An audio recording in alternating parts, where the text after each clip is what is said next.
Pare de reclamar e concentre-se nas coisas boas de Will Bowen. Introdução. Se você não gosta de alguma coisa, mude-a. Se você não pode mudá-la, mude sua atitude. Não reclame. Maya Angelou. O segredo para transformar sua vida está em suas mãos. Não acredita? Pois eu já vi acontecer com muita gente. Li e-mails e cartas e recebi telefonemas de pessoas que encararam um desafio que mudou sua existência. Ficar 21 dias consecutivos sem reclamar, criticar ou falar mal dos outros. No fim desse período, elas desenvolveram um novo hábito. Ao se tornarem conscientes de suas palavras e se esforçarem para mudá-las, modificaram sua forma de pensar e começaram a recriar suas histórias. Diversas pessoas me contaram sobre relacionamentos que melhoraram, carreiras que progrediram e vidas que se tornaram mais felizes. Conheci um homem que sofria de dor de cabeça crônica.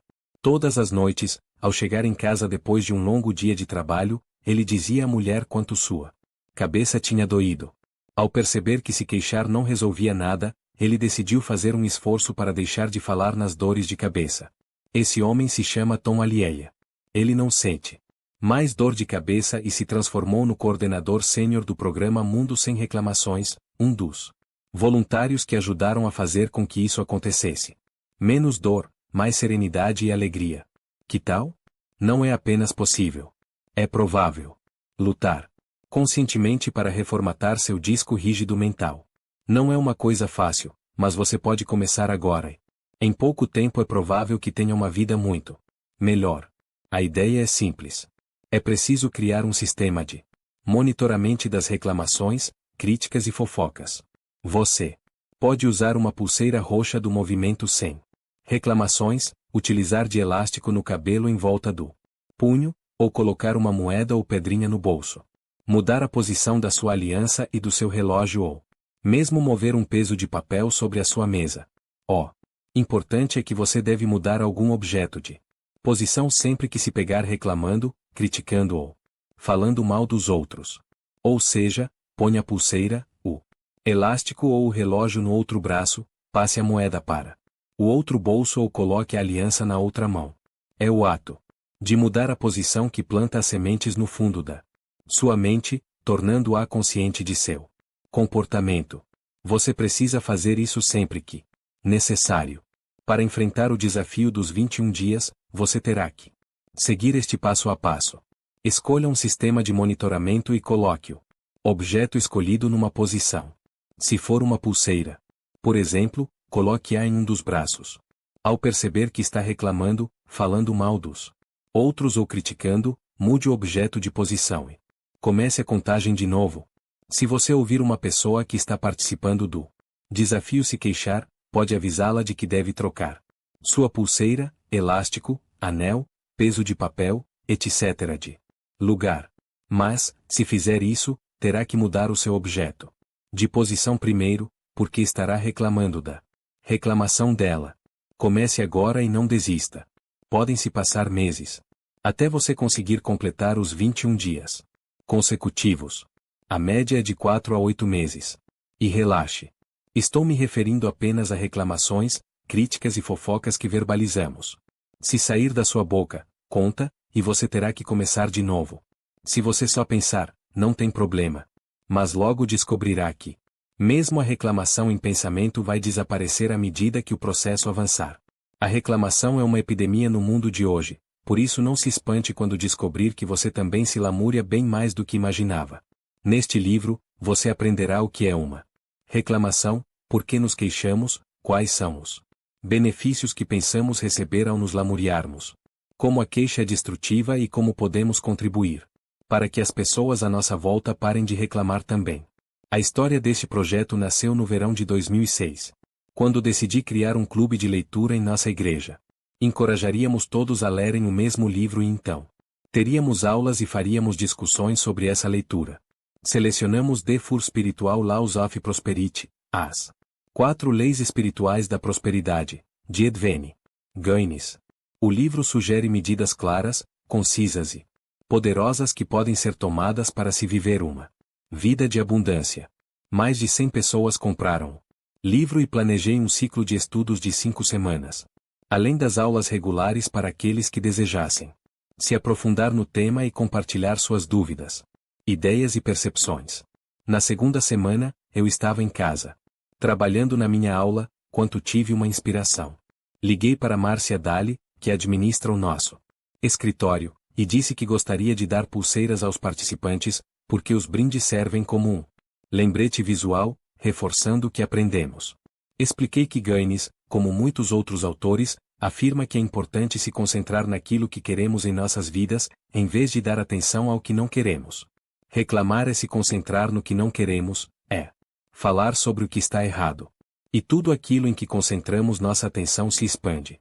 Assim, para ajudar as pessoas a eliminar a reclamação de suas vidas, essas pulseiras serão um ótimo estímulo. Explique de novo como é que as pulseiras vão fazer isso, pediu Márcia. Vamos dar para todo mundo pulseiras iguais. Aquelas do Livestron, distribuídas para levantar fundos. Para a Fundação Lance Armstrong, expliquei. Vamos desafiar as pessoas a usar as pulseiras e tentar passar 21 dias sem reclamar, porque acredito que 21 dias é o prazo necessário para transformar um novo comportamento em hábito. Vamos encorajá-las a mudar a pulseira de braço sempre que se queixarem e a começar tudo de novo. Puxa, parece bem difícil, observou Márcia, e, se a pessoa reclamar, ela pode deixar para recomeçar no dia seguinte, ou seja, tirar uma folga e passar o resto do dia reclamando? Não. Ela deverá trocar a pulseira de braço e recomeçar na mesma hora. A ideia é nos conscientizarmos das ocasiões em que a reclamação acontece para, quem sabe, evitá-la da próxima vez que estiver prestes a ocorrer. Fez-se silêncio do outro lado da linha por alguns segundos. Márcia? Chamei, pensando que a ligação tinha caído. Estou aqui, respondeu ela, um tanto desanimada. É que estou pensando se as pessoas. Droga. Estou pensando se sou capaz de fazer isso. Eu também. Vamos tentar. Márcia comprou 500 pulseiras roxas e nosso estoque acabou logo depois do serviço religioso de domingo, porque as pessoas pediam mais para levar para o escritório, a escola, os amigos, os colegas de equipe e os grupos sociais. Naquele dia, além de explicar como funcionava o desafio, convidei todo mundo a imaginar como seria a vida sem toda aquela poluição de reclamações. Pude sentir uma mistura de entusiasmo e agitação na sala. Contei para eles que estava assumindo meu próprio desafio e que, não importava o tempo que demorasse, eu completaria 21 dias sem reclamar. Juntem-se a mim. Vamos ficar 21 dias consecutivos sem reclamar, criticar ou falar mal da vida alheia. Mesmo que leve 3 meses ou 3 anos, nossa vida vai melhorar muito. Não desistam. Reclamar é falar de coisas que você não quer, em vez de falar daquilo que você quer. Quando nos queixamos, usamos as palavras para nos concentrarmos no que não é como gostaríamos. Nossos pensamentos criam nossa vida, e nossas palavras revelam o que pensamos. Vou repetir essa frase, porque, se você não aprender nada mais com este livro, espero que guarde. Isto, nossos pensamentos criam nossa vida, e nossas palavras revelam o que pensamos. Estamos, cada um de nós, criando nossa própria vida, o tempo todo. O truque é pegar as rédeas e levar o cavalo na direção que queremos seguir, em vez de ir para onde não queremos. Sua vida é um filme escrito, dirigido, produzido e estrelado por, adivinhe? Você. Todos nós criamos nossa própria vida. Ao ser indagado sobre homens que construíram sua fortuna do nada, Arl Nightingale, filósofo e um dos maiores mestres da motivação no século XX, exclamou: cada um de nós cria seu próprio destino, mas apenas os bem-sucedidos admitem isso. Você está criando sua própria vida a cada momento por meio de seus pensamentos. Hoje, as pessoas estão mais atentas a esse fato, e isso deve promover uma importante mudança na consciência do mundo. Começamos a perceber que a vida, a sociedade, a política, a saúde, enfim, o estado do mundo é a materialização dos nossos pensamentos e das ações que eles produzem.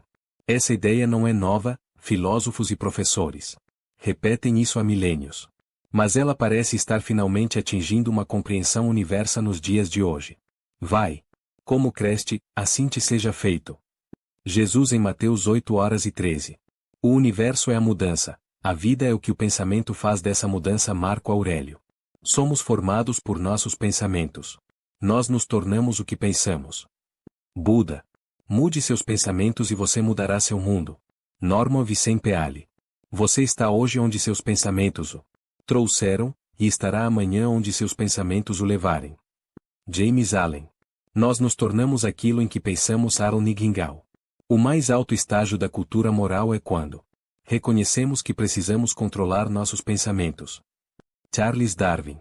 Porque somos os mestres do nosso destino, os capitães de nossa alma. Porque podemos controlar nossos pensamentos.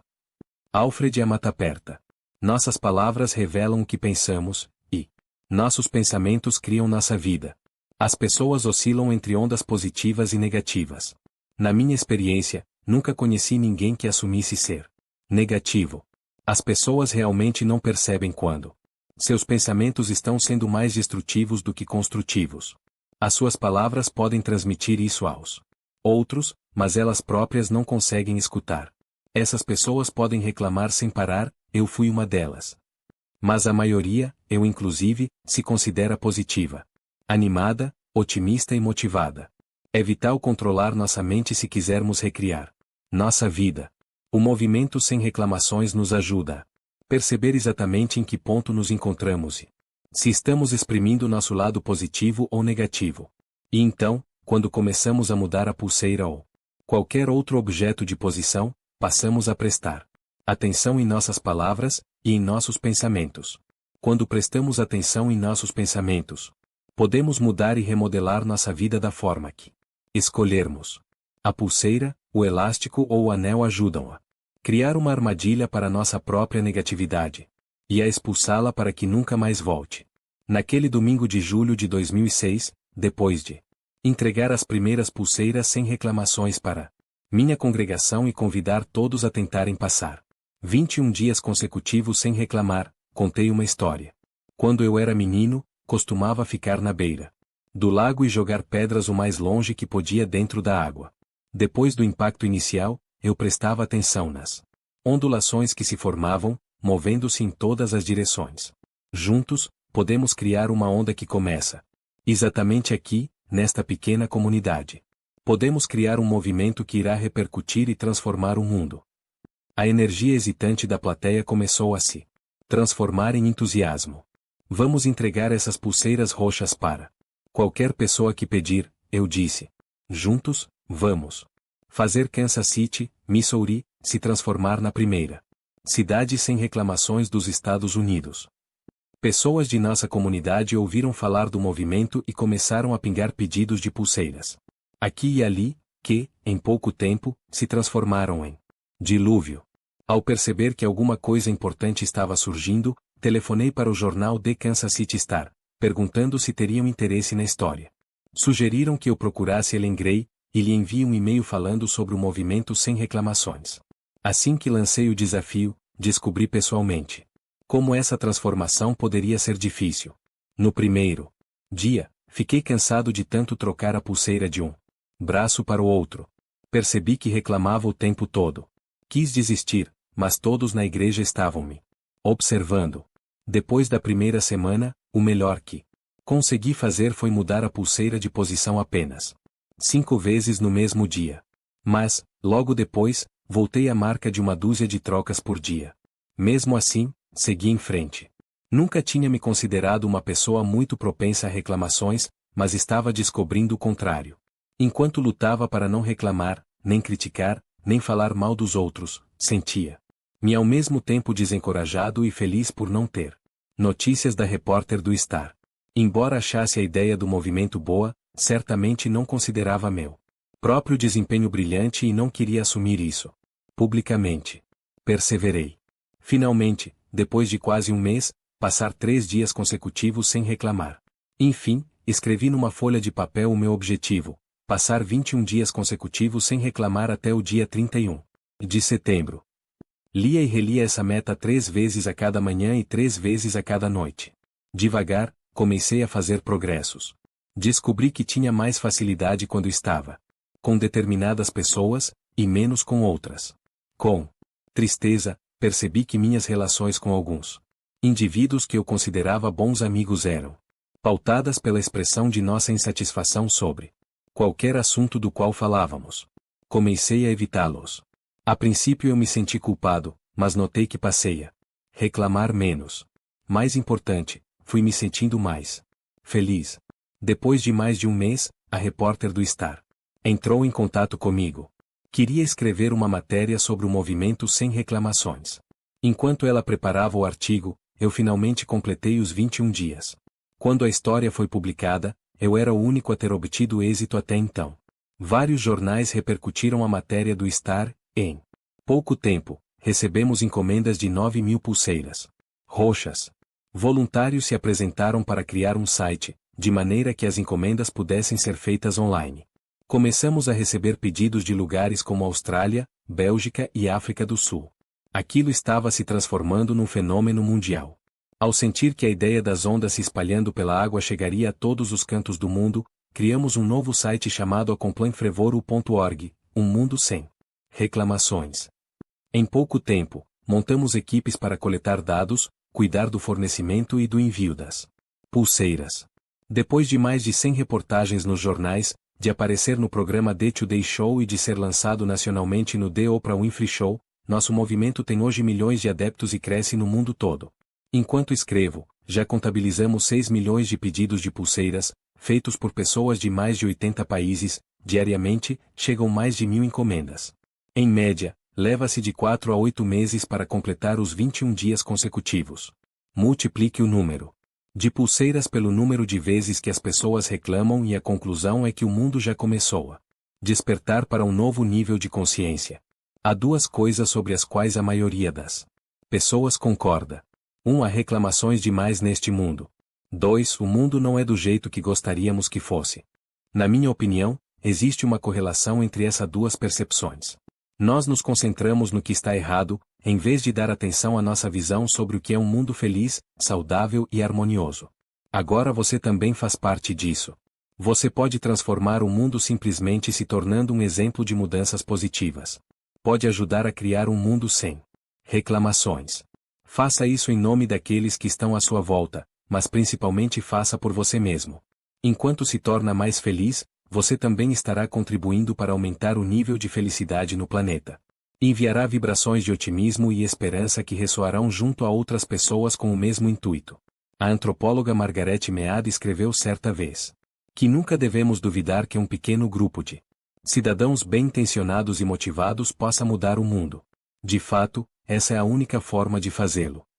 A onda continua a se espalhar.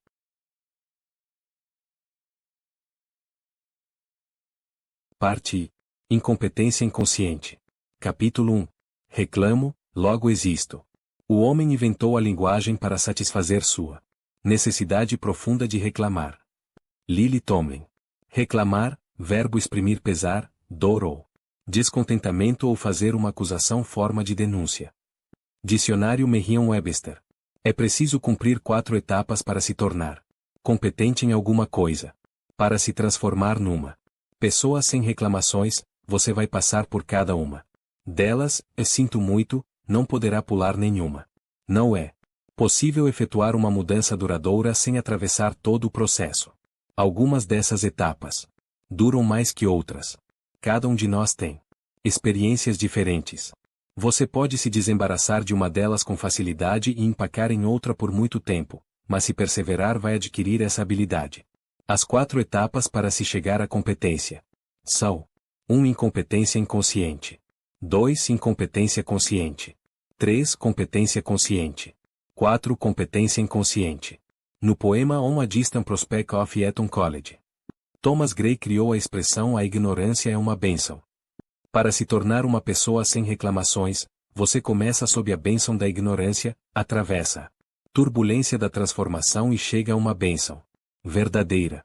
Neste exato momento, você se encontra no estágio de incompetência inconsciente. Não tem consciência de ser incompetente. Não percebe quanto reclama. Incompetência inconsciente é tanto um modo de vida quanto um primeiro passo para a aquisição de uma nova competência. É onde todos nós começamos. Nessa fase, você é puro potencial, está pronto para criar grandes coisas para si mesmo. Há novos e animadores pontos de vista a explorar. Tudo o que precisa é ter vontade de dar os próximos passos. Muita gente parece viver à procura de motivos para se queixar. Se você reclamar, vai ter sempre mais do que reclamar. É a lei da atração em funcionamento. Quando você completar todas essas etapas, sua vida vai mudar para melhor. Uma pergunta que sempre costumam me fazer: mas eu nunca mais poderei reclamar? Nunca? E a minha resposta é: claro que poderá. Digo isso por duas razões. Não tem o direito de sair por aí dizendo que você ou qualquer outra pessoa devem fazer. Se eu agisse assim, estaria tentando mudar você, ou seja, estaria me concentrando em alguma coisa de que não gosto em você. Estaria exprimindo descontentamento, por tabela, fazendo uma reclamação. Portanto, você pode fazer o que quiser. É uma escolha sua. 2. Algumas vezes faz sentido reclamar. Antes que você ache que o argumento número 2 é uma ótima saída, preste atenção nas palavras algumas vezes e lembre-se de que eu e muitas outras pessoas passamos 3 semanas seguidas, ou seja, 21 dias consecutivos, totalizando 504 horas, sem reclamar de nada. Necas, nada, niente. Quando se trata de reclamação, algumas vezes significa quase nunca. A queixa deve acontecer raramente, críticas e fofocas. Nunca. Se formos honestos com nós mesmos, os acontecimentos da vida que provocam reclamação legítima, a expressão do pesar, da dor ou do descontentamento, serão extremamente raros. A maior parte das reclamações que fazemos é apenas poluição sonora, prejudicial à nossa felicidade e bem-estar. Preste atenção no que você faz. Você se queixa com frequência? Quanto tempo já se passou desde sua última reclamação? 1 mês ou mais?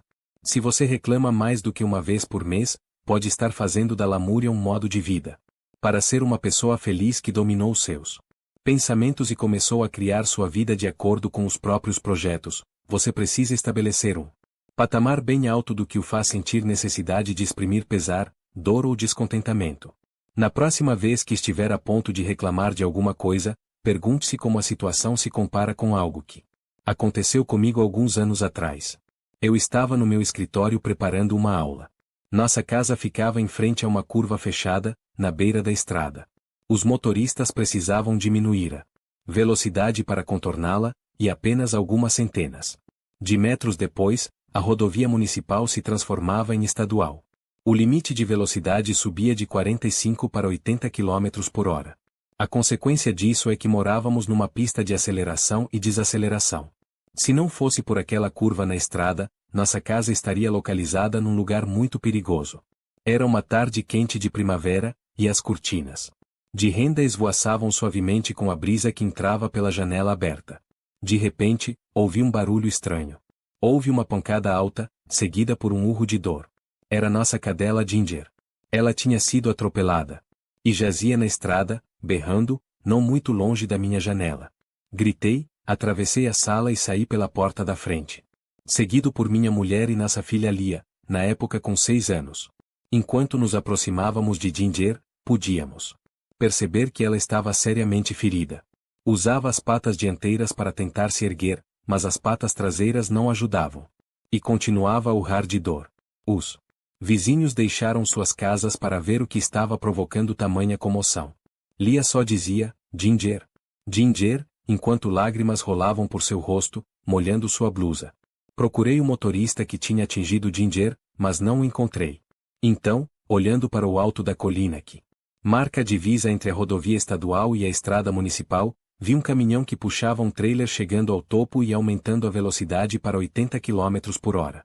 Apesar de a nossa cadela continuar ali em agonia, de minha mulher estar em choque e de nossa filha chorar copiosamente, fui consumido pela vontade de confrontar aquela pessoa que tinha atropelado Ginger. Como pôde fazer uma coisa dessas e simplesmente seguir em frente, pensei.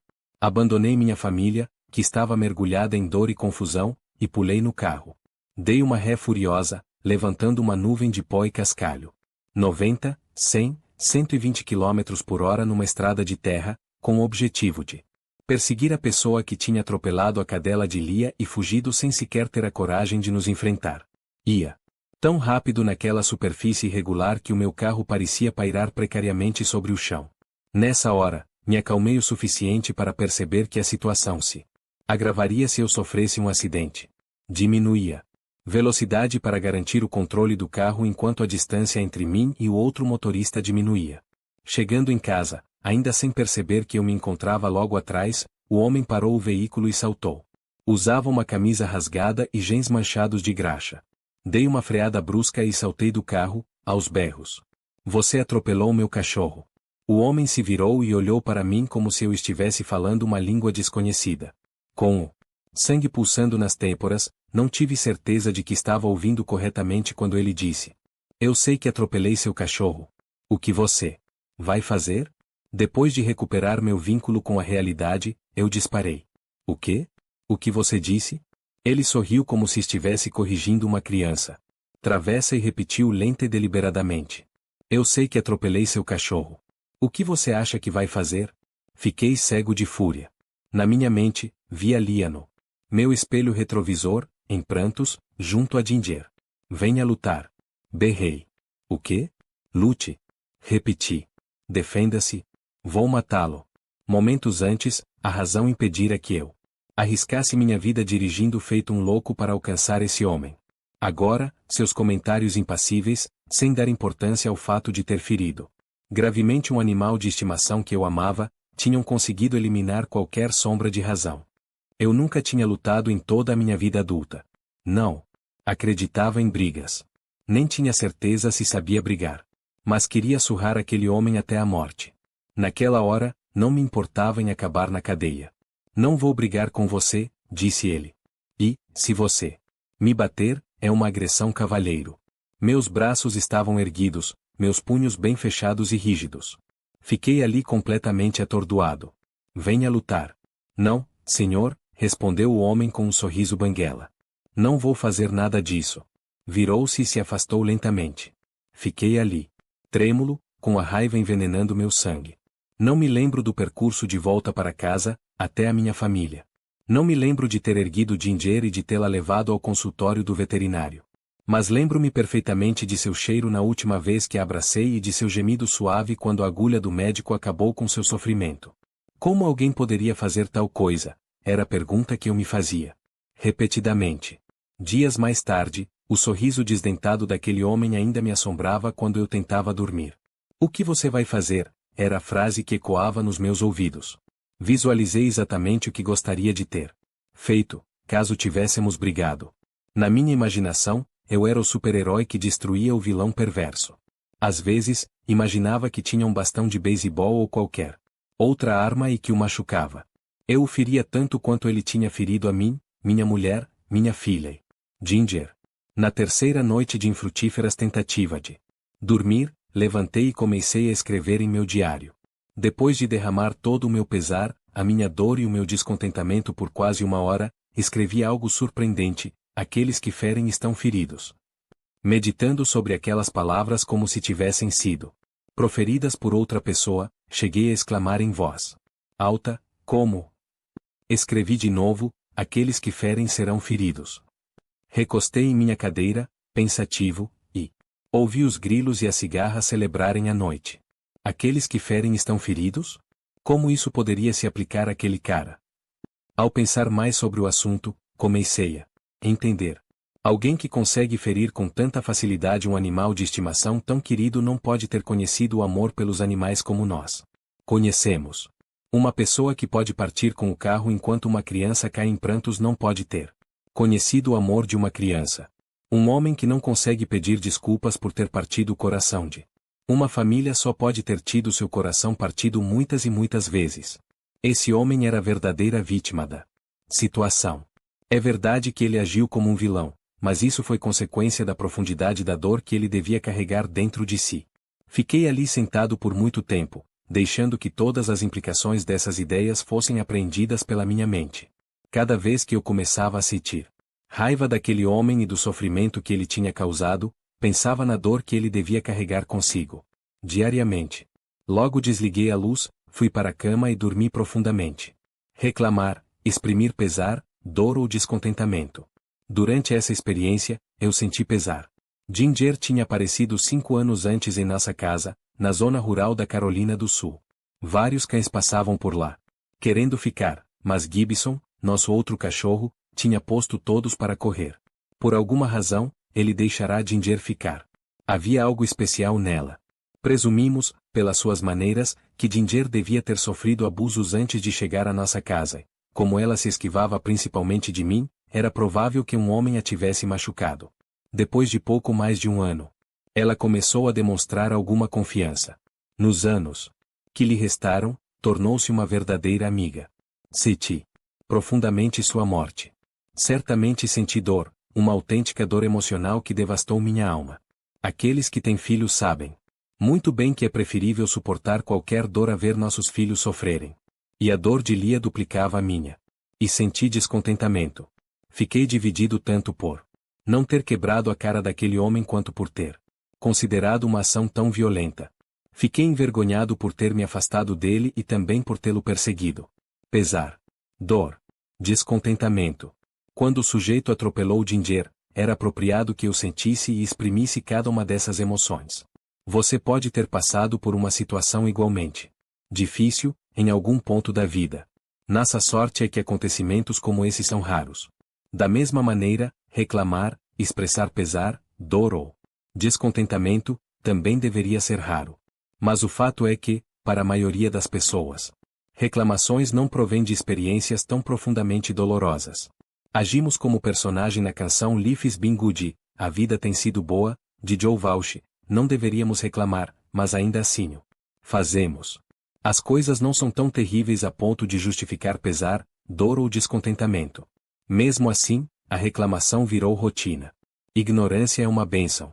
Antes de começar a caminhada para se tornar uma pessoa sem reclamações, você era abençoado por não saber quanto se queixava e que consequências danosas isso trazia para a sua vida. Para muitos de nós, reclamar do tempo, do cônjuge, do trabalho, da forma física, dos amigos, da economia, dos outros motoristas, do país, ou seja lá do que for, é algo que fazemos dúzias de vezes a cada dia. Entretanto, poucos percebem a frequência dessas reclamações. As palavras saem de nossa boca para que nossos ouvidos as escutem. Mas, por alguma razão, elas não são registradas como queixas. Percebemos quando os outros reclamam, mas não notamos quanto nós nos queixamos. É muito provável que você reclame bem mais do que imagina. E, agora que aceitou o desafio de ficar 21 dias sem se queixar, começou a notar isso. Ao trocar de posição a pulseira ou o objeto que você escolheu para se monitorar, percebe quanto prática o ketja, palavra em Yiddish que quer dizer reclamar. Não sou judeu, mas adoro essa palavra. Até hoje, você acreditava que não reclamava tanto assim. Achava que só se queixava quando alguma coisa realmente o incomodava. A partir de agora, sempre que estiver tentado a reclamar, pergunte a si mesmo se o que está acontecendo é mesmo tão ruim. Então, procure manter sua promessa de não reclamar.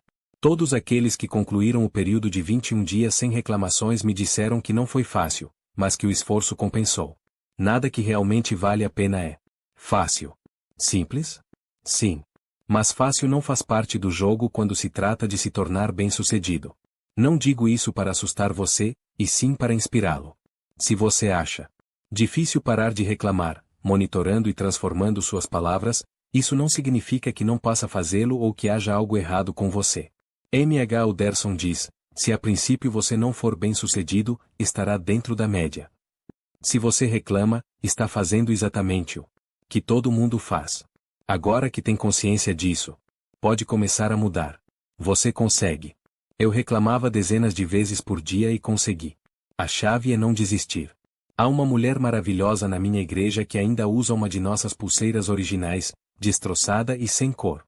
Ela me garantiu: pode ser que tenham que me enterrar com essa coisa. Mas não vou desistir. Esse é o nível de comprometimento que a tarefa exige.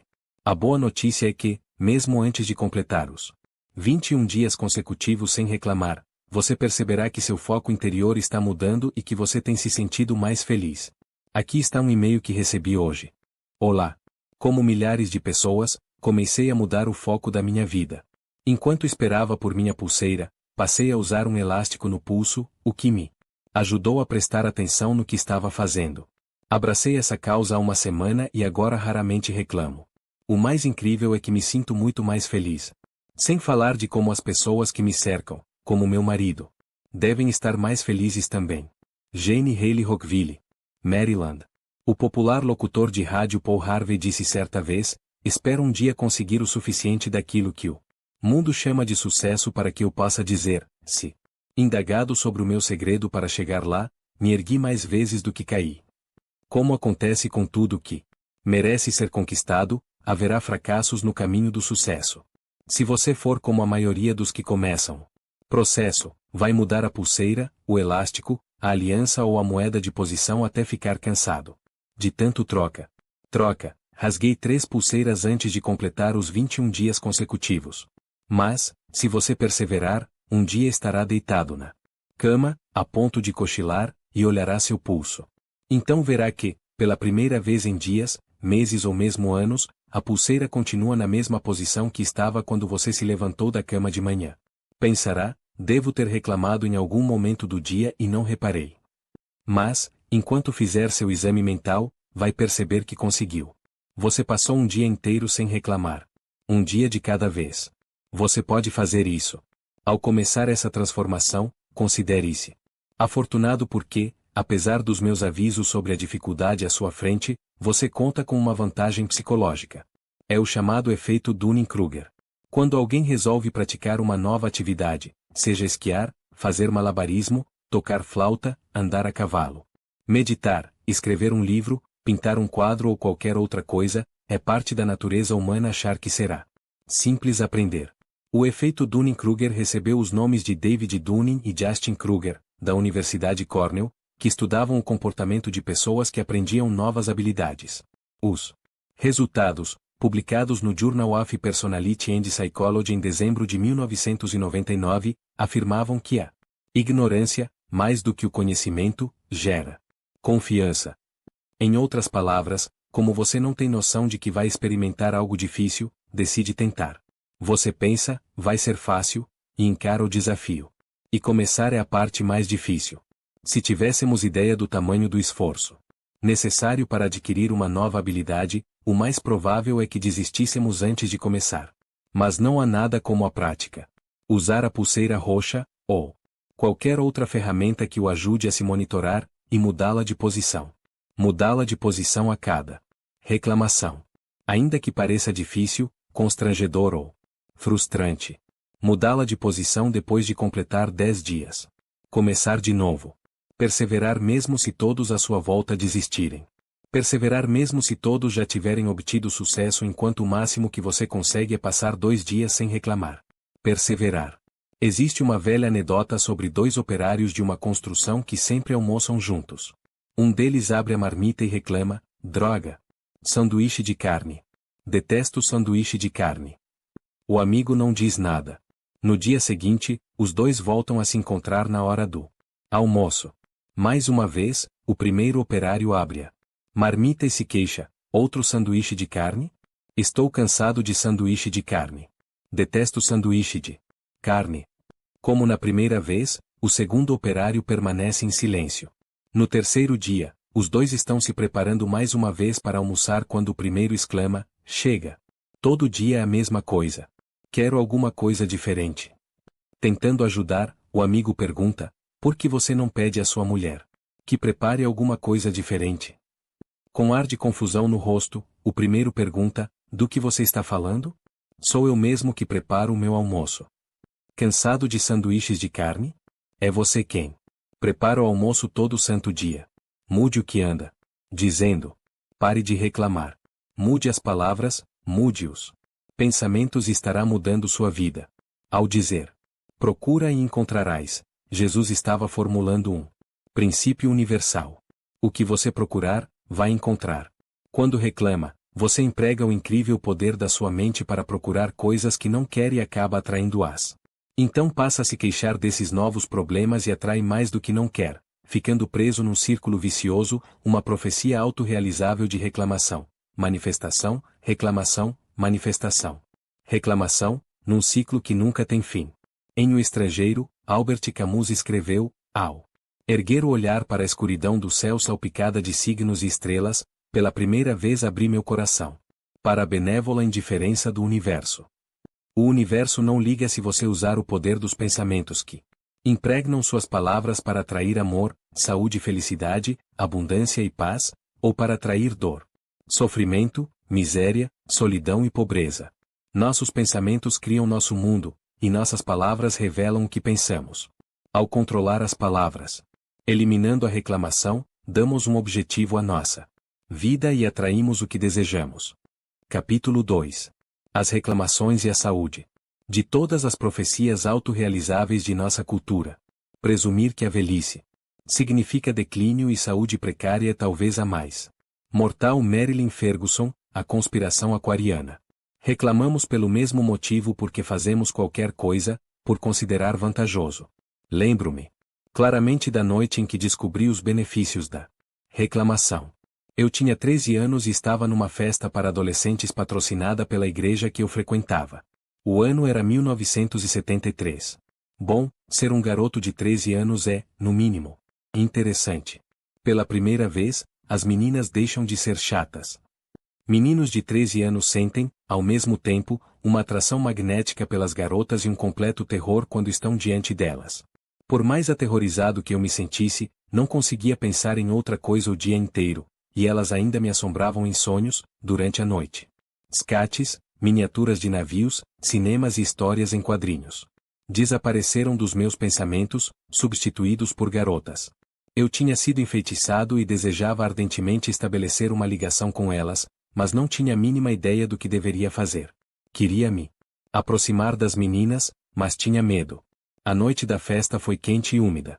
As meninas estavam todas vestidas com saias rodadas, penteados altos, sapatos bicolores e batom vermelho vivo. O figurino dos rapazes consistia basicamente de calças jeans justas dobradas na bainha, mocassins e o cabelo penteado para trás com brilhantina. A trilha sonora de Loucuras de Verão, de George Lucas, tocava sem parar. Enquanto as meninas davam risadinhas num canto e eu e os meninos nos mantínhamos na outra ponta do salão, sentados em cadeiras metálicas de armar, tentando desesperadamente adotar um ar blasé. Estávamos em pânico diante da ideia de puxar assunto com as garotas, embora todas as moléculas de nosso DNA implorassem. Por isso, imaginávamos que, se mantivéssemos a pose, talvez elas atravessassem o salão e viessem conversar conosco. E, se isso não acontecesse, pelo menos elas pensariam que a gente não se importava. Meu melhor amigo na época era Chip, um rapaz alto, estudioso e excelente atleta. Dessas três qualidades, a única que eu possuía era a altura. Ao contrário do esbelto Chip, eu era bastante rechonchudo. Quando saía para fazer compras com minha mãe, sempre ia parar no subsolo da loja de departamentos Bell, onde ficava a seção dos robustos. Aquele era o único lugar onde eu encontrava roupas que cabiam em mim. As meninas sempre ficavam de olho no Chip, e doía saber que ele era mais atraente para elas do que eu.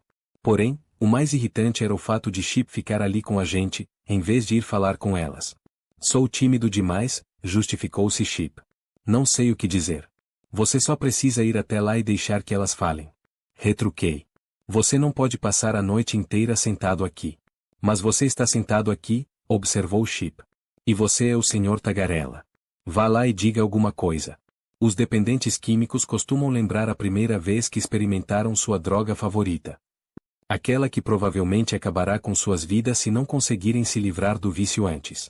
Com a frase que falei em seguida, me preparei para embarcar no vício de reclamar, que perduraria por mais de 30 anos. Olhei para Chip e disse: mesmo que eu fosse ali e conversasse com as meninas, nenhuma delas dançaria comigo. Sou gordo demais.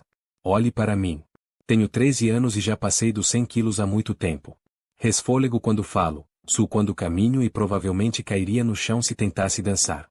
Você está em grande forma. As garotas estão olhando para você. Os outros meninos balançaram a cabeça, concordando. Sou apenas o cara engraçado com quem elas gostam de falar sobre os meninos por quem estão interessadas. Sou gordo demais. Elas não querem saber de mim. Nunca vão querer. Justamente nessa hora, outro bom amigo passou e me deu um tapinha nas costas. Olá, gordinho! Exclamou. Normalmente, seu cumprimento não teria qualquer significado. Quase todo mundo me chamava de gordinho. Era um apelido. Estava acostumado com ele. Nunca o considerei um insulto. Aqueles eram meus amigos, e não importava se eu era gordo. Mas, depois Daquele elaborado discurso sobre as dificuldades de ser obeso que servirá de pretexto para eu não ter que encarar o desafio de ir falar com as meninas, o efeito em nosso pequeno círculo foi palpável. Um dos meus amigos saiu em minha defesa: ei, cale a boca. Outro disse: deixe ele em paz. Um terceiro emendou: ele não tem culpa de ser gordo. Todos me olharam com grande preocupação. Tire partido, falou uma vozinha dentro da minha cabeça. Suspirei e olhei para o outro lado de forma dramática. Quando reclamei do meu corpo e do possível impacto sobre minhas chances com as meninas, conquistei a atenção e a simpatia dos garotos, e ainda escapei da pressão de ter que ir falar com as garotas. Minha droga surtira efeito. Eu tinha encontrado o meu vício. Reclamar me dava onda. Anos mais tarde, quando não conseguia um emprego, dizia a mim mesmo e aos outros que era por ser gordo. Se recebia uma multa de trânsito, era por ser gordo. Tudo girava em torno disso. Só consegui me livrar dessa desculpa e do peso que prejudicava a minha saúde 5 anos e meio depois.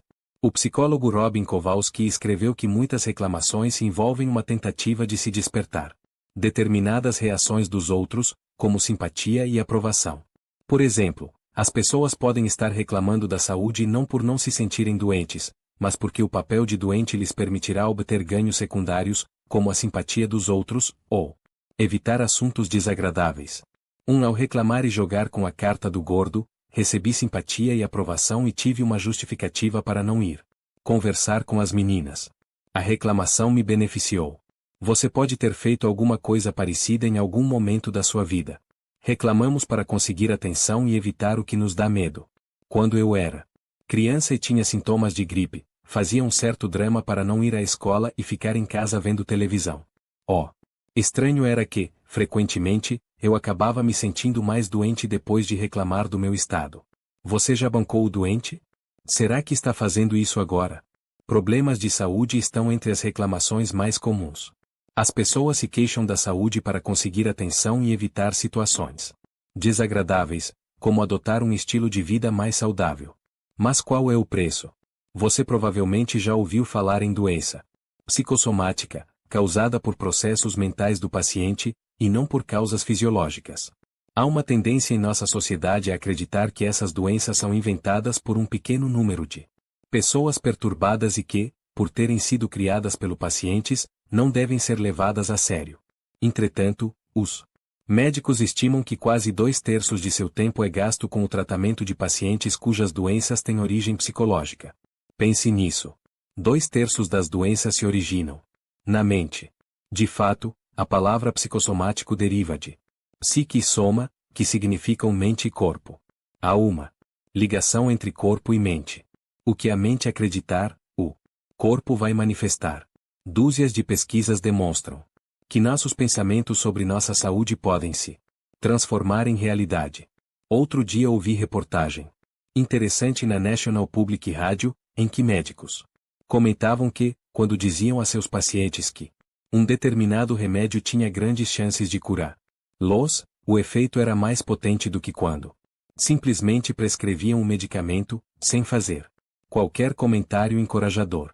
Uma pesquisa realizada com pacientes com Alzheimer indicava que eles não obtinham o benefício pleno dos medicamentos que tomavam para outras doenças, como pressão alta, porque, em função dos problemas de memória decorrentes do Alzheimer, não conseguiam se lembrar de ter ingerido a medicação diária.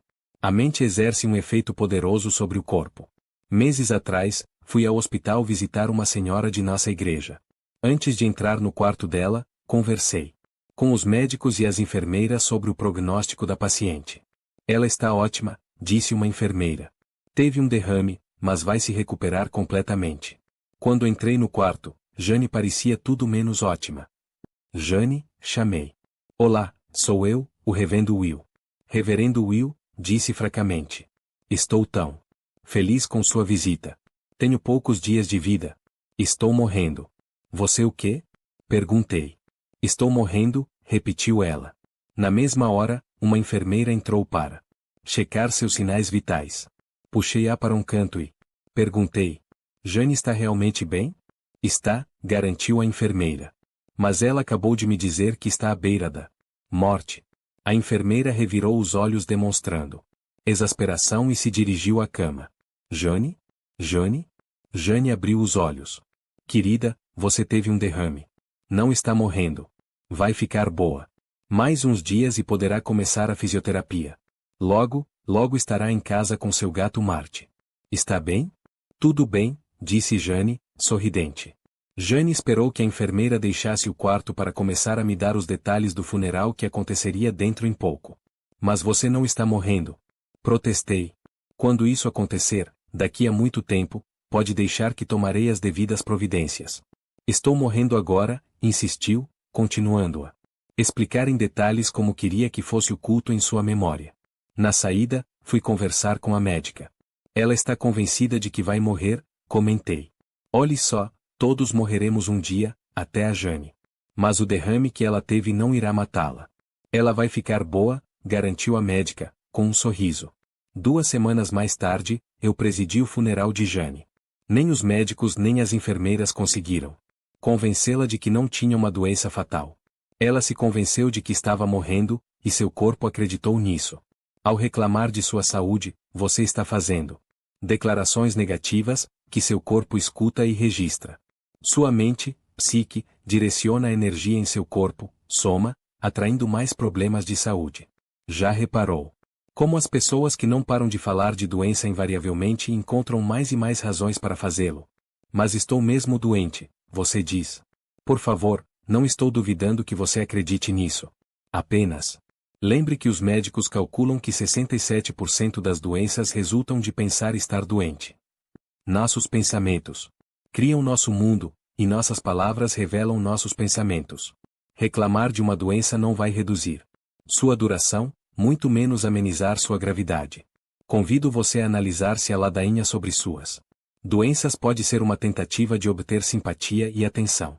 Talvez você não queira responder a essa pergunta, mas é importante pelo menos examiná-la. Ao reclamar da saúde, lembre-se de que pode estar tentando extinguir um incêndio com gasolina.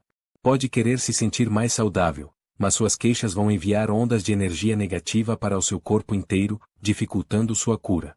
Em 1999, aos 39 anos, um bom amigo chamado Hal recebeu o diagnóstico de câncer de pulmão em estágio avançado, e os médicos estimaram que ele morreria em menos de 6 meses. Além desse terrível diagnóstico, Hal enfrentava outros desafios. Apesar de ter ganhado a vida vendendo seguro de saúde, ele mesmo não dispunha de um. As contas se acumulavam e ele travava uma luta constante para manter as luzes de casa acesas e a família alimentada.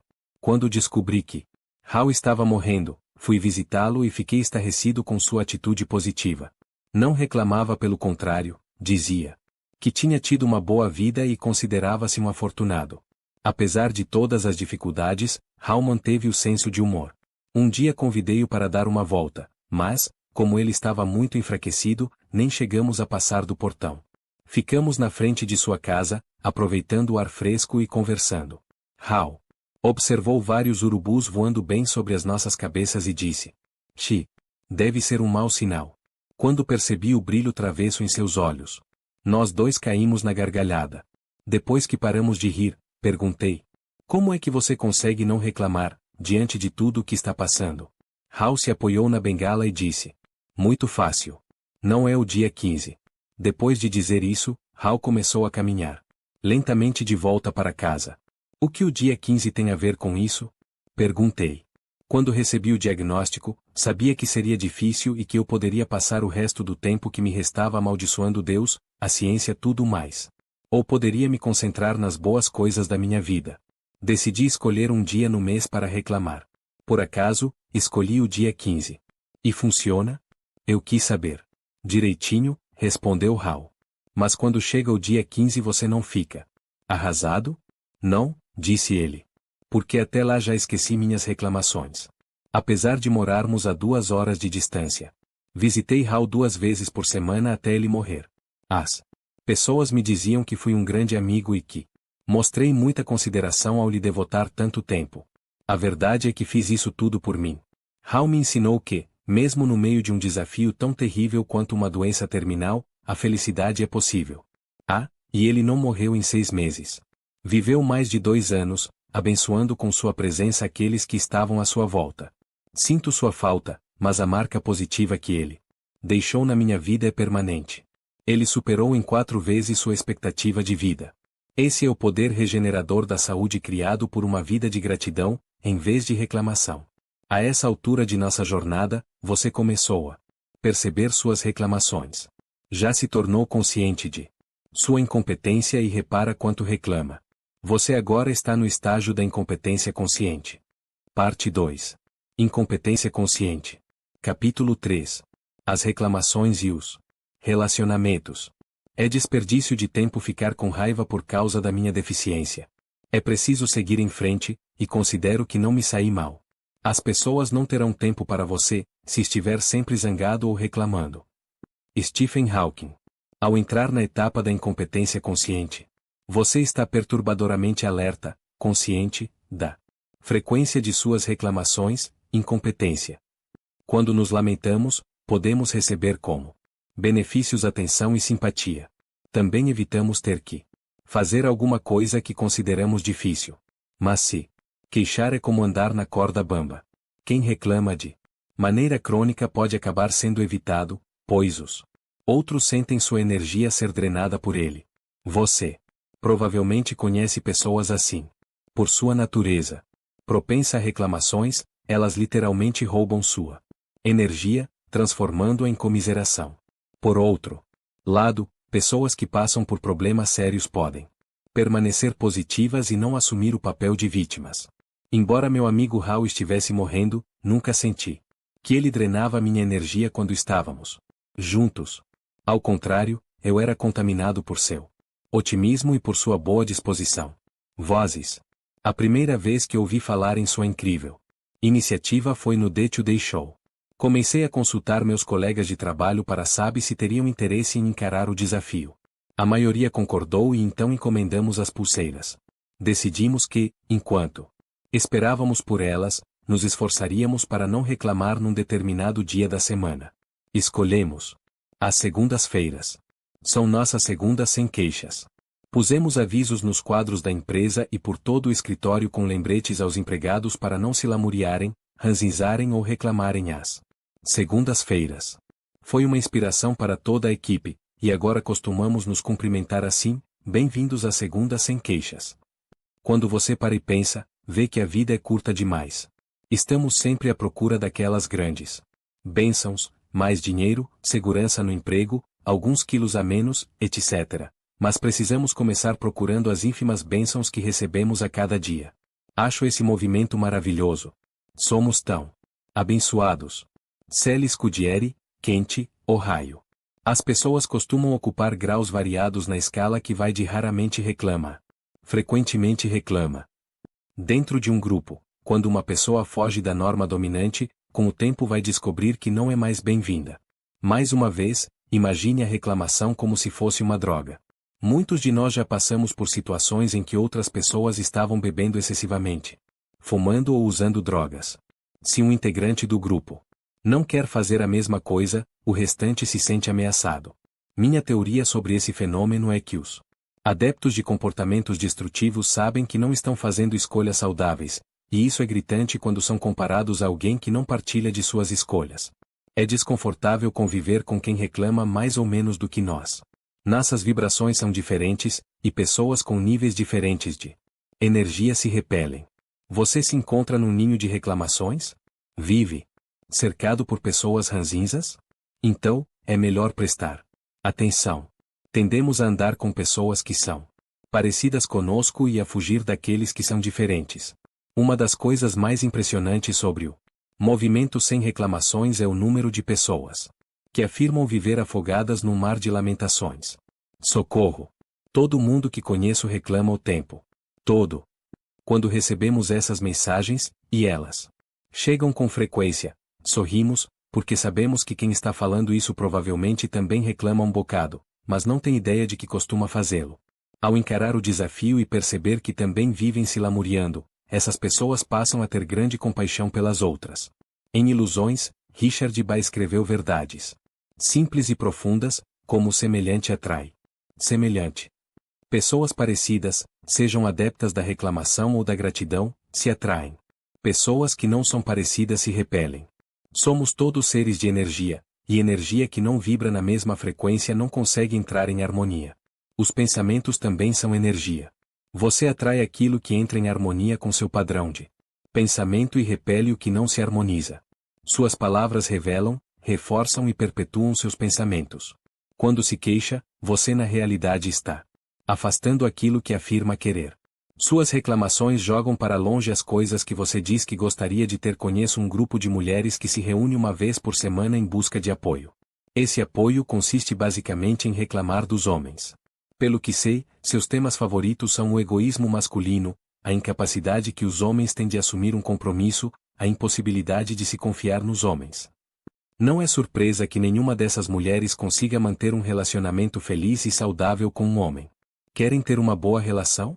Claro, mas com suas reclamações estão enviando vibrações que dizem que o homem não presta, impedindo que os que prestam se aproximem delas. Estão criando essa realidade por meio de suas queixas. Alguns anos atrás, Gail e eu conhecemos um casal com um filho da mesma idade da nossa menina. Nós, os adultos, tínhamos muito em comum e as crianças adoravam brincar juntas. Dessa forma, nossas famílias começaram a passar muito tempo reunidas. Depois de vários meses, percebi que nem eu nem Gail ansiávamos por esses encontros. Uma noite, Gail disse: "Gosto muito dos dois, mas ela só reclama dele o tempo todo." Contei para ela que o marido também não parava de criticar a esposa durante nossas conversas longe das duas. Percebemos que, durante essas sessões de queixas, os respectivos cônjuges não apenas reclamavam um do outro, como também estavam determinados a ajudar a mim e a Gail a encontrar os defeitos de nosso relacionamento. Eles nos estimulavam a focalizar as coisas de que não gostávamos um no outro e a falar sobre elas. A miséria adora andar em grupo, e ser legitimada por ele. Com o tempo, fomos deixando de nos encontrar com essa família até que acabamos perdendo contato. Gail e eu temos nossos desafios, como qualquer casal. A pessoa com quem você mantém uma relação, com frequência, faz virem à tona coisas que você precisa assumir, em última instância, curar. Nós resolvemos nossos problemas conversando um com o outro e não reclamando com terceiros. Falar sobre eles com outra pessoa que não seja a que o magoou é triangulação. Isso acontece quando você vive uma situação incômoda com alguém, mas discute a questão com uma terceira, em vez de resolvê-la com o envolvido. A comunicação saudável acontece por meio da conversa direta e exclusiva com a pessoa com quem você tem problemas a resolver. Falar com os outros é reclamar e só serve para perpetuar o problema, em vez de colocar um ponto final nele. Você pode ter passado por esta situação em algum momento da sua vida.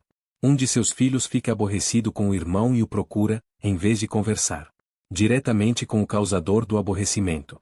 Você, o pai bondoso e sábio, acaba se envolvendo, talvez dando conselhos para que o filho descontente possa resolver a questão ou, pior, indo procurar a outra criança. No curto prazo, você pode levar os dois a fazerem as pazes, mas está deixando de fornecer a seus filhos as ferramentas de que necessitam para cuidar de dificuldades futuras em suas vidas. Está permitindo que a criança que reclama assuma o lugar de vítima, perpetuando um padrão que será empregado nos desafios que terá pela frente. Você deseja ajudar e apoiar seus filhos, mas, ao tentar resolver suas questões pessoais, não irá fornecer um bom modelo de comunicação. Mais do que isso, inconscientemente estará convidando seus filhos a envolvê-lo regularmente em seus conflitos, não importa a escala ou a relevância. É melhor encorajá-los a conversar uns com os outros, confiar na sua própria consciência e resolver seus problemas. Dessa forma, você estimulará o dom da comunicação saudável e os ajudará a encontrar seu próprio poder, outro dom importante. A triangulação é uma prática frequente. Recentemente, ouvi um pastor contar para outro como é que um terceiro conduzia sua igreja. Depois de muitos minutos dessa lenga-lenga, o ouvinte, que permanecerá silencioso até aquele momento, pegou o telefone celular e ligou para o pastor que estava sendo criticado. Jim, aqui quem fala é o Jerry. Estou agora com o Mike, ele dividiu comigo seus sentimentos sobre você e a sua igreja. Não quero fazer parte disso e tenho certeza de que você adoraria ouvir o que ele tem a falar. Pois bem, Mike, aqui está o Jerry. Mike ficou em silêncio, em estado de choque, o rosto ruborizado. Naquele momento, ele recebeu claramente a mensagem de que falar de alguém pelas costas não era uma atitude íntegra. E Jerry traçou um saudável limite, garantindo que não queria mais ouvir as maledicências de Mike. Isso explica por que classifico a fofoca como uma espécie de reclamação. Se você quiser falar de uma pessoa na ausência dela, terá que ser capaz de repetir, palavra por palavra, o que está dizendo na cara dela. Não há mal nenhum em falar dos outros, desde que você só tenha coisas positivas e elogiosas a dizer. E não tente se enganar com frases do tipo "não é maravilhoso como ela se veste mal", ou seja, fingindo que há um lado positivo naquilo que você sabe perfeitamente que é uma crítica. É a mesma coisa. Sua mãe tinha razão, se você não consegue dizer alguma coisa boa, é melhor não abrir a boca. Não precisa espalhar energia negativa pelo mundo. Um dos principais motivos que temos para fazer fofoca ou reclamar é parecer que somos melhores na comparação, pelo menos não sou tão ruim quanto fulano de tal. Quando aponto seus defeitos, estou querendo dizer que não tenho tais falhas e por isso sou melhor do que você. Reclamar é se gabar. E ninguém gosta de alguém que fica se gabando. Agora uma informação para você refletir a respeito. Você não perceberia os defeitos dos outros se também não os possuísse. As pessoas que dizem viver cercadas de reclamões tendem a se queixar com frequência. Do mesmo modo, as características das pessoas à sua volta que o perturbam são justamente aquelas que você compartilha, mas de que não tem consciência. Perceber os defeitos dos outros é uma das formas que o universo tem de convidá-lo a reconhecer o problema em si mesmo. Se quiser apontar algo de negativo em alguém, verifique antes se o que o desagrada não reside também dentro de você e fique grato pela oportunidade de constatar essa dificuldade e curá-la. E, por favor, não deixe de perceber o outro lado de tudo que foi dito antes. As boas coisas, aquelas que você admira nos outros, são atraentes pela mesma razão. Você é capaz de reconhecê-las porque também as possui. São seus atributos pessoais. As qualidades podem estar adormecidas, mas, se você se concentrar nelas, será capaz de trazê-las de volta à superfície. Além de criar a sua realidade por meio de pensamentos e palavras, você também afeta a daqueles que estão à sua volta. Na próxima vez que estiver numa plateia e as pessoas começarem a aplaudir, repare uma coisa: se os aplausos durarem muito, os indivíduos tenderão a bater palmas no mesmo ritmo. Os seres humanos caminham na direção da harmonia de suas vibrações, e, quando essa harmonia não é possível, ela tende a se dissipar.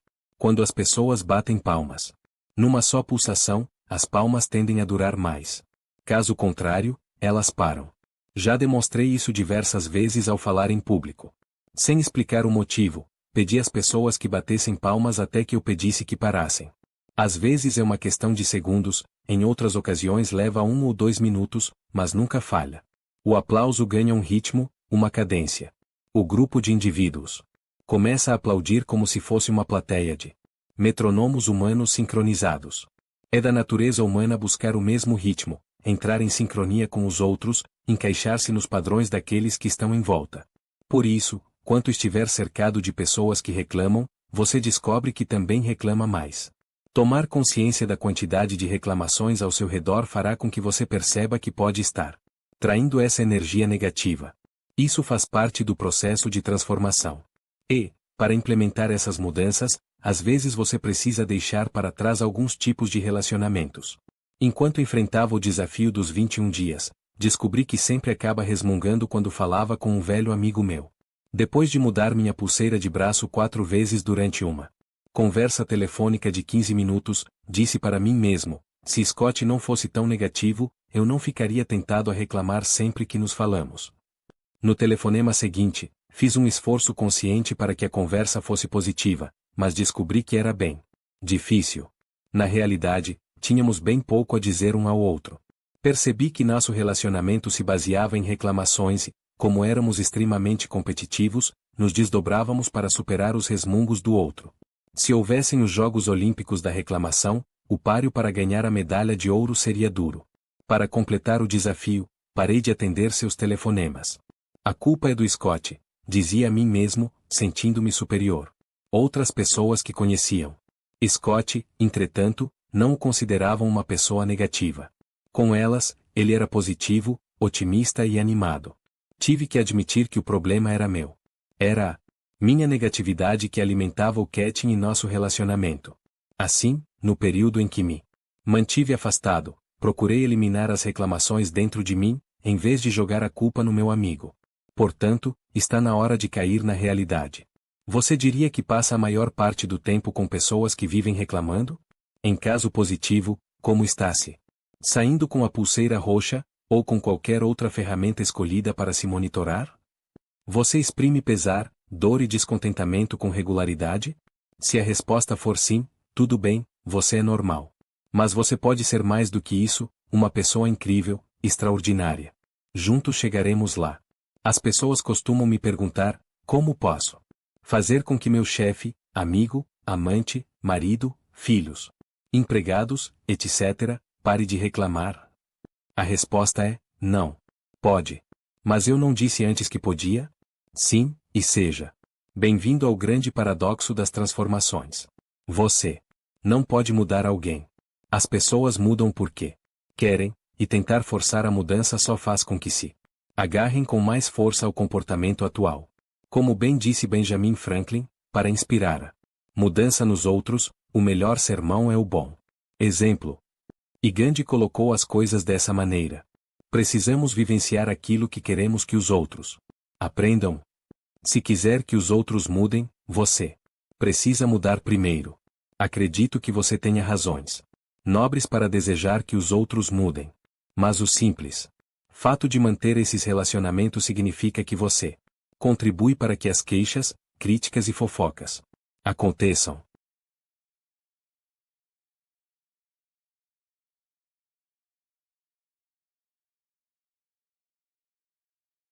Quando patrões, pais, pastores, treinadores ou chefes de família requisitam as pulseiras querendo promover transformações naqueles que lideram, eu geralmente me sinto inclinado a enviar um bilhetinho com as palavras: atenção, isso não vai funcionar. Menos que você também se envolva. Acredito que as pulseiras roxas poderiam ter sido mais um brinde domingueiro, como Márcia dizia, se eu não tivesse perseverado até mostrar que era possível passar 21 dias consecutivos sem reclamações. Se quiser ajudar alguém a mudar, lembre-se de que um líder de verdade fica na linha de frente, encarando as fronteiras e abrindo as trilhas que serão percorridas depois pelos outros. Um antigo provérbio russo diz: se quiser limpar o mundo inteiro, comece varrendo a porta de casa.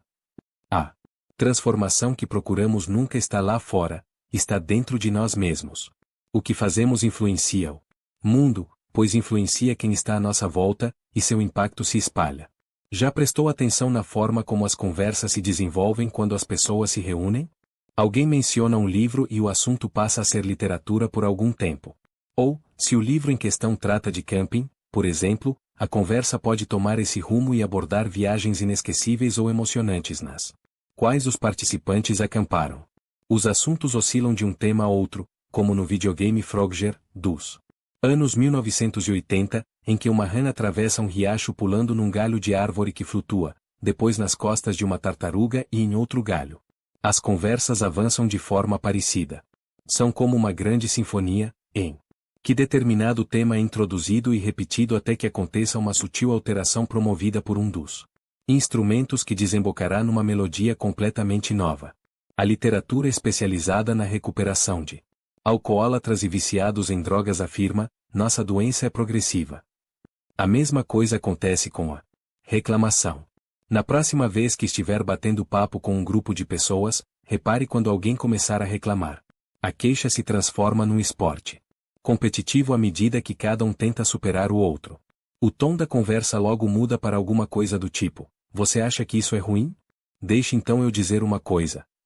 Tudo começa de forma simples, sem que ninguém esteja planejando arrastar o grupo para uma sessão de ranhetice coletiva, mas logo o papo se transforma num concurso em que cada participante tenta superar outro em matéria de coisas horríveis que viveu ou que ainda está vivendo. Um belo exemplo desse aspecto da comunicação humana foi parodiado pela trupe de comediantes britânicos Monty Python Flying Circus no esquete Quatro Cavalheiros de Yorkshire, em que quatro amigos sofisticados estão batendo papo e degustando um vinho caro. A conversa começa de forma positiva, torna-se sutilmente negativa e, com o tempo, se transforma numa incansável sucessão de reclamações. Um deles comenta como, no passado, teria se sentido afortunado se pudesse pagar uma xícara de chá. Outro, querendo superar o primeiro, diz que teria se considerado um homem de sorte se pudesse tomar uma xícara de chá frio. As queixas se intensificam e os comentários vão ficando cada vez mais ridículos, enquanto cada um tenta demonstrar que passou por maiores dificuldades. Nessa hora, um dos cavalheiros conta sobre as condições precárias da casa onde morava na infância. O segundo cavalheiro de Yorkshire se exaspera e responde: casa. Você teve sorte de morar em uma casa. Vivíamos num cômodo só, todos os 26 membros da família. Não havia mobília, metade do cômodo não tinha piso e ficávamos amontoados num cantinho, com medo de cair no buraco. Mas você teve sorte de ter um cômodo. Nós morávamos no corredor. Puxa, a gente sonhava em morar em um corredor. Morávamos numa velha caixa d'água de um depósito de lixo. Acordávamos todas as manhãs com toneladas de peixe podre sendo jogadas em cima de nós. Bem, quando eu disse casa, estava me referindo a um buraco no chão coberto por uma folha de zinco. Mas era como se fosse uma casa para a gente. Depois fomos expulsos de nosso buraco. Tivemos que ir morar dentro de um lago. Você teve sorte de morar em um lago. Havia 150 de nós morando numa caixa de sapatos no meio da estrada. Finalmente, um dos personagens consegue acabar com a competição ao declarar: eu tinha que acordar de manhã às 10 da noite, meia hora antes de ir para a cama, beber uma xícara de ácido sulfúrico, trabalhar 29 horas por dia numa fábrica e pagar ao dono pela permissão para trabalhar. E, quando chegávamos em casa, nossos pais nos assassinavam e dançavam em nossas tumbas cantando Aleluia. Você realmente quer ganhar essa competição de reclamações? Se for o caso, vá em frente, resmungue até todo mundo desistir e proclamar você o maior reclamão da face da terra. A vitória traz prêmios, como relacionamentos infelizes repletos de melodrama, problemas de saúde, preocupações financeiras e uma variedade de outras questões. Se esses prêmios não forem atraentes, não se envolva quando ouvir os outros se queixarem. As pessoas o estão enredando, e você as está enredando também. Quando estiver num grupo e a conversa descambar para a negatividade, fique na sua e observe. Não tente mudar ninguém. Se perguntarem por que você não está reclamando, diga que está em treinamento para se tornar uma pessoa sem reclamações. Capítulo 4. O despertar. Nós encontramos o inimigo, somos nós mesmos. Pogo. Um jovem monge entrou para uma ordem que exigia completo silêncio. Somente o abade poderia permitir que os monges falassem. Passaram-se quase 5 anos até que o abade se dirigiu ao novato. Você pode dizer 2 palavras. Escolhendo as palavras com cuidado, o monge falou: cama dura. Com preocupação genuína, o abade disse: lamento que sua cama não seja confortável. Vamos ver se conseguimos outra. Perto do 10º ano no mosteiro, o abade voltou a se aproximar do jovem. Você pode dizer mais 2 palavras. Comida fria, disse o monge. Vamos ver o que podemos fazer, respondeu o abade. Quando o monge completou 15 anos no mosteiro, o abade voltou a falar com ele. Você pode dizer 2 palavras. Quero sair, disse o monge. É uma boa ideia, retrucou o abade. Você não fez nada além de reclamar desde que chegou aqui. Como jovem monge, você pode não achar que reclama com frequência, mas começa a despertar para o fato de que, sim, você reclama. Todos nós já passamos pela experiência de sentar, apoiar ou deitar sobre os braços durante um tempo e ter uma sensação de dormência. Quando transferimos nosso peso e o sangue volta a correr pelo membro, ele formiga. Algumas vezes o formigamento é desconfortável ou doloroso. O mesmo acontece quando você começa a despertar e se dá conta de sua natureza queixosa. Se você for como a maioria das pessoas, a percepção da frequência com que essas reclamações acontecem pode ser chocante. Isso não é um problema. Apenas continue a mudar a pulseira, o elástico, a moeda, o peso de papel ou qualquer outro objeto de posição e siga em frente. Não desista. Lembre-se de que só estamos preocupados com as reclamações que verbalizamos. No desafio dos 21 dias, trabalhamos para erradicar as queixas que são exprimidas. Não há problema algum em pensar, pois logo você irá descobrir que, ao fazer cada vez menos reclamações, sua mente também produzirá menos pensamentos desse tipo. Voltaremos a falar sobre isso mais tarde. Por enquanto, preocupe-se apenas com as lamúrias que realmente escapam da sua boca. Atenção! O estágio da incompetência consciente é aquele em que vi muita gente desistir e voltar a adotar Seu antigo comportamento. A onda para neles, os círculos de expansão são interrompidos. Já mencionei que fui uma criança obesa. No último ano do ensino médio, finalmente consegui perder quase 50 quilogramas. Quando os amigos me perguntavam que dieta produzira um resultado tão espetacular, eu respondia: foi a dieta que eu levei adiante. Já tinha tentado dúzias de dietas, mas sempre desistia no meio.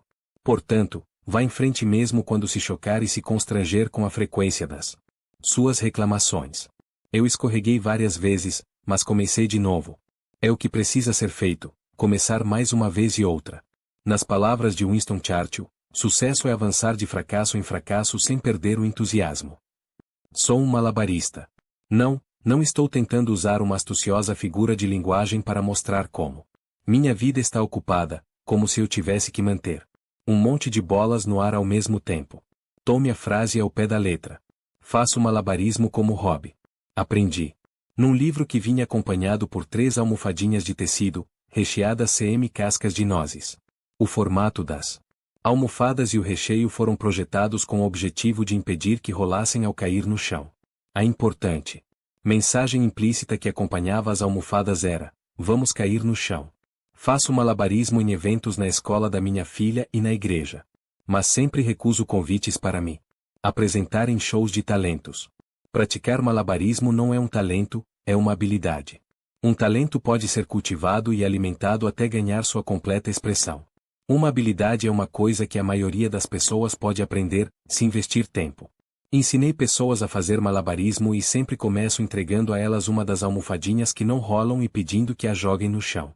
Embora confusas, as pessoas obedecem. Agora pegue, digo. Elas seguem as instruções. Agora deixe cair novamente. Pegue, deixe cair, pegue. Continuamos muitas e muitas vezes até começarem a cansar do exercício. A essa altura, eu pergunto: você realmente quer aprender a fazer malabarismo? Se dizem que sim, falo para si. Acostumarem a deixar a almofadinha cair e pegá-la no chão, porque é o que vai acontecer milhares de vezes, até que se tornem competentes. Pegue a almofadinha no chão mesmo quando você estiver cansado de deixá-la cair, mesmo se sentindo frustrado.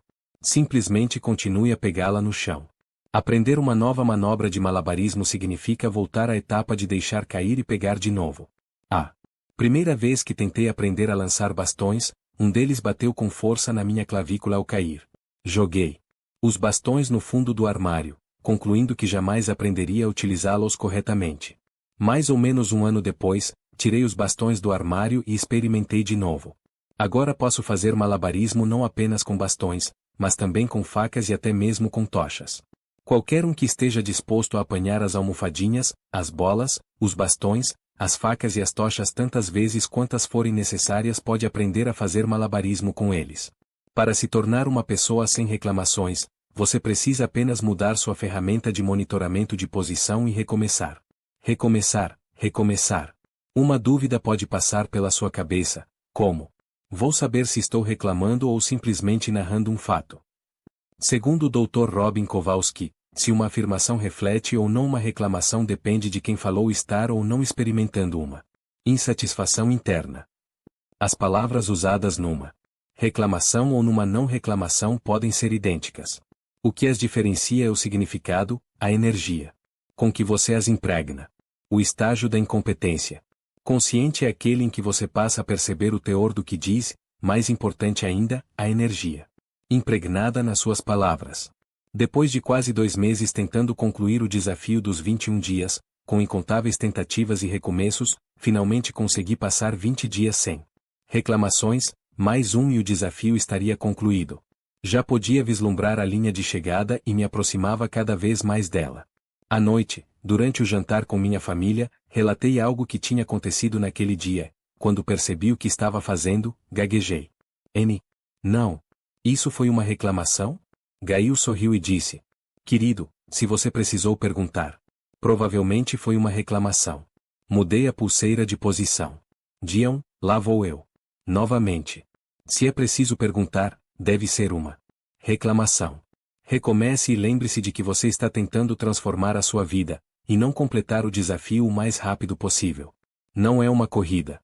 É um processo. É uma reclamação quando você quer que a pessoa ou a situação mudem.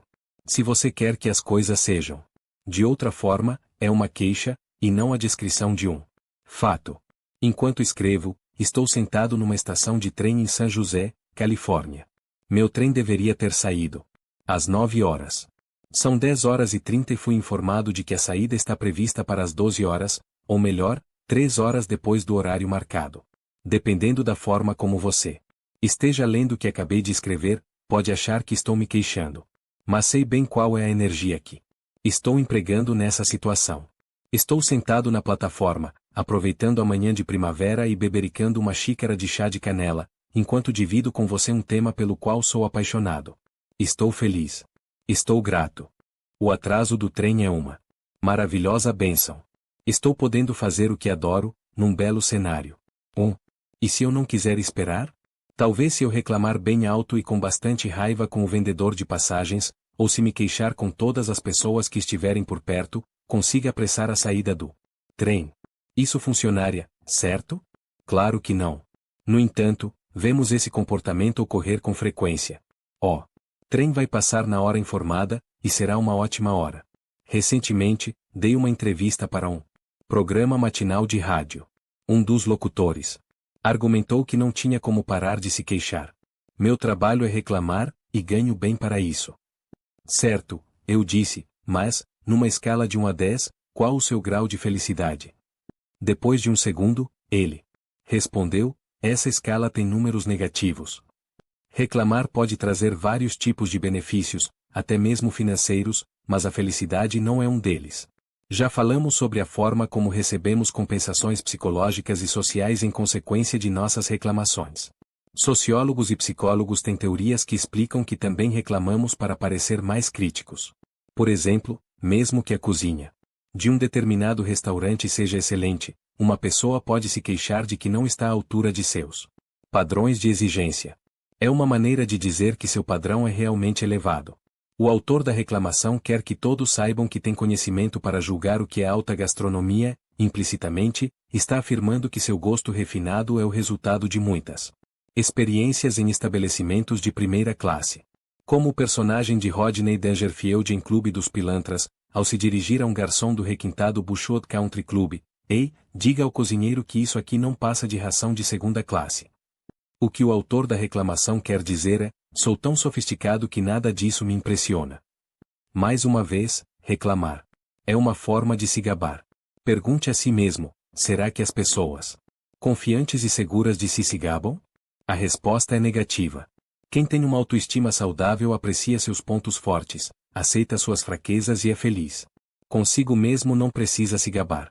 Essas pessoas não sentem necessidade de criar uma imagem para consumo externo nem de reclamar para obter benefícios neuróticos. Tadeusz Golas resumiu esse conceito em seu livro The Lazy Man's Guide to Enlightenment, o guia da iluminação para o preguiçoso amar a si mesmo não. É uma questão de reforçar seu ego. O egoísmo é uma forma de provar que você tem méritos depois de se afundar no ódio a si mesmo. Quando você se ama verdadeiramente, seu ego se dissolve. Você não sente mais necessidade de demonstrar que é superior. Uma pessoa insegura, que duvida de seu valor e questiona sua própria importância, vai se gabar e reclamar. Contará tudo sobre suas conquistas, na esperança de receber de volta o reflexo de aprovação no olhar de seus ouvintes. Também reclamará da sua dificuldade para conquistar simpatia, como uma maneira de se desculpar por não ser capaz de atingir seus objetivos. A verdade é que ela reclama porque não sente que merece aquilo que deseja.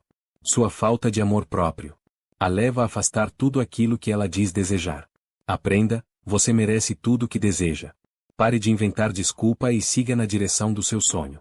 Se você diz coisas do tipo todo homem tem medo de compromisso, todo mundo na minha casa é gordo, não tenho coordenação, ou meu orientador me disse que nunca vou chegar a lugar nenhum, está se fazendo de vítima. Vítimas não se tornam bem-sucedidas. E é você quem escolhe o que quer ser. Reclamar é como um recado da mãe de Epstein, do seriado Welcome Back Kotter. Juan Epstein, um dos alunos dessa comédia que se passava em uma sala de aula, costumava trazer recados de casa para evitar fazer algumas tarefas. Por exemplo, um dos bilhetes dizia: Epstein não pode fazer a prova hoje porque passou a noite em claro descobrindo a cura do câncer. Os bilhetes vinham sempre assinados pela mãe de Epstein. É claro que era o próprio garoto quem os escrevia para evitar as provas e os trabalhos. Nós reclamamos para evitar correr certos riscos e ter que fazer coisas que não queremos. As queixas parecem legítimas, mas são apenas desculpas esfarrapadas e, como os bilhetes do programa, são produzidos pelos personagens que as apresentam, nós mesmos. Por favor, saiba que compreendo que coisas terríveis podem ter acontecido com você. Isso se passa com muita gente. Você pode contar sua história inúmeras vezes, estar certo sobre o que ela representa e deixar que se transforme numa desculpa que o limitará eternamente. Ou então pense em sua vida como uma atiradeira. O que determina a distância que uma pedra vai voar? A resposta é: depende de quanto você puxa a tira para trás. Se estudar a vida de pessoas bem-sucedidas, descobrirá que frequentemente o sucesso delas aconteceu por causa dos obstáculos que enfrentaram e não apesar deles. Elas aceitaram os problemas e usaram essas experiências para crescer. Pararam de dizer para todo mundo quanto tinha sido prejudicadas e passaram a procurar as bênçãos nos novos desafios. E, ao procurar, encontraram. Elas forçaram para trás a tira da atiradeira, como resultado, alçaram voos cada vez mais altos. Para lançar uma pedra de uma atiradeira, é preciso soltá-la. É preciso que ela siga seu caminho.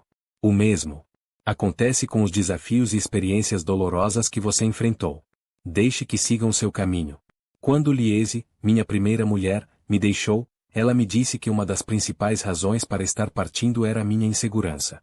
Eu procurava sua aprovação e afirmação constantemente, e aquilo a consumia. Hoje compreendo isso. Tentava compensar minha insegurança reclamando, sendo barulhento e extremamente crítico. Ora estava contando para todos como eu era incrível, ora apontando os defeitos dos outros para parecer bem em comparação. Eu estava sofrendo e descontava isso nas pessoas à minha volta. Lembre-se, quem fere está ferido. Finalmente, parei para examinar o significado da palavra inseguro. Estar seguro significa se sentir confortável, aceitar as coisas como são. E estar inseguro é o oposto disso. Por muitos anos, tentei me tornar uma pessoa segura mudando quase tudo em mim. Comecei a compreender que a segurança surge quando aceitamos as coisas como são, sem tentar mudá-las. O maior ensinamento que tirei dessa experiência foi que, para deixar de ser inseguro, eu precisaria me tornar inseguro da minha insegurança. Em vez de me diminuir diante de mim mesmo, inventar desculpas ou tentar desviar o foco para os outros por meio de críticas e reclamações, eu teria que aceitar aquelas horas de dolorosa insegurança e encontrar apoio em mim mesmo enquanto atravessava aquela situação. Ao me sentir desconfortável, fraco e desvalido, o que acontecia com frequência, comecei a repetir para mim mesmo: está tudo bem. Vá em frente e sinta o que você está sentindo. Você vai ficar bem se sentindo assim. Foi um milagre. À medida que eu aprendi a me sentir confortável com minha insegurança, as ocasiões de desconforto se tornaram menos frequentes e mais curtas. Da mesma maneira que não é possível promover transformações positivas em outra pessoa apenas com críticas, também não adianta ficar se criticando à espera de mudanças. Às vezes, quando minha voz interior estava no auge de sua verve crítica, eu me sentava para escrever em meu diário e deixava que ela derramasse seus pensamentos naquelas páginas. Em vez de tentar argumentar com aquela voz zangada, eu a cumprimentava: cara, você realmente conseguiu acabar comigo. Tenho certeza de que fez isso porque era apenas o melhor para mim. Sinta-se à vontade para expressar esses pensamentos sempre que quiser. Sem tentar me defender, meus pensamentos críticos desapareciam completamente. Todos nós temos um monstrinho morando dentro de nossa cabeça. Ele é essa agressiva voz interior. Tentei fazer amizade com o meu e, quando perguntei, ele me disse que seu nome era Sylvester. Quando penso nele, imagino o diabo da Tasmânia dos desenhos do coelho. Perna longa. Sylvester é um criador de caso rabugento, que rodopia no meu cérebro criando o caos. Quando tento suavizar suas observações cáusticas, ele se torna mais barulhento e estridente. Por isso, agora eu encorajo: não há ninguém melhor do que você para descobrir meus defeitos, e sei que você faz isso porque me ama. Quando faço isso, vem à minha mente a imagem de Sylvester parado, em estado de choque, sem saber exatamente o que fazer. Confuso, mordendo os lábios, os olhos indo de um lado para outro, sem saber o que dizer em seguida. Do ponto de vista pessoal, sou eternamente grato a Liese.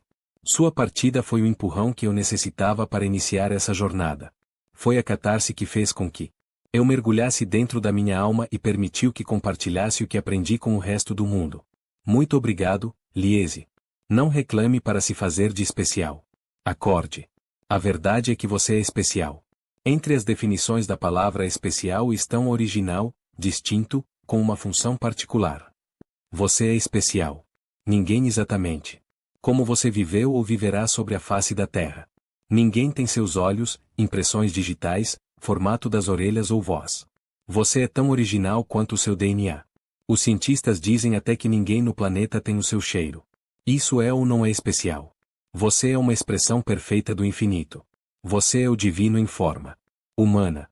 É singular e tem algo de maravilhoso e único a contribuir para o mundo. Você é perfeito, mesmo com o que costuma chamar de imperfeições. À medida que Sylvester e eu nos tornamos amigos, comecei a amar aquelas partes de minha personalidade que costumava abominar. Em vez de considerar esses traços como defeitos, passei a abraçá-los como peculiaridades e idiosincrasias, justamente as características que me tornam a pessoa que sou. Era uma tolice imaginar que eu seria capaz de mudar antes de apreciar as minhas qualidades. Ao me concentrar constantemente no que estava errado comigo, eu garantia que iria descobrir coisas erradas. Aqui voltamos a um tema recorrente. Pouco depois de aceitar o cargo de líder da Christchurch Unity, uma mulher me entregou uma lista com as coisas de que ela não gostava na igreja. Desejoso de deixar uma boa impressão e de tornar feliz um membro da congregação, fiz o que pude para mudar aquilo que a deixava insatisfeita. Em vez de me procurar mais tarde para agradecer, ela me trouxe uma nova lista de reclamações. Ao falar sobre aquilo de que você não gosta em si mesmo, no seu trabalho, na sua família, na sua saúde, nas suas finanças, na sua igreja ou em qualquer outra coisa, você sempre encontrará mais coisas para não gostar. Lembre-se, semelhantes se atraem. Ao apreciar mais a si mesmo, as pessoas e as situações de sua vida, você atrairá mais daquilo que gosta.